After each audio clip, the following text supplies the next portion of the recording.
Good morning, Acorns, and welcome to Wednesday's Maths. What we're going to look at today is rounding numbers up or down, but we're actually going to look at decimal numbers today. So here are the decimal numbers we're going to look at, and we're going to look at rounding them up or down to the nearest whole number. So that means the number will no longer be a decimal number. We will round it to the nearest whole number, okay?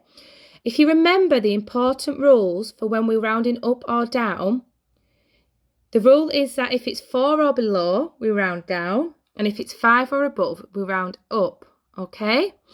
So we're going to be looking at our tenths column to decide if we're going to be rounding our units up or down, okay? So let's look at our first example, 87.9. So, are we going to be rounding 9 up or down? If you think about the key rules, it is 5 or above, so that means we're going to round it up. So we're going to round it to the next whole number, which would be 88, okay? So 87.9 rounds up to 88. Let's have a look again at our next one. So 68.4. Look at your tenths column.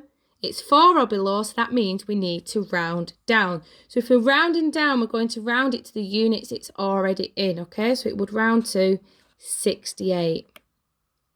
Again, let's look at our next one, 7.2. Have a quick think about the rules. Round up or down, shout it out. Super, hopefully you all said round down. So 7.2 rounds down to 7. Your next one, 3.4. Shout it out, are we rounding up or down? Super, hopefully we've all said round down, so we're going to round it down to 3. So I'm hoping that makes sense how I've modelled it, okay? About rounding up or down, okay? So remember those key rules. 4 or below, we round down. 5 or above, we round up. Remember, if we're rounding our decimal numbers, look at your tenths or your tenths and hundredths to decide if your unit is going to round up or down, okay? Best of luck.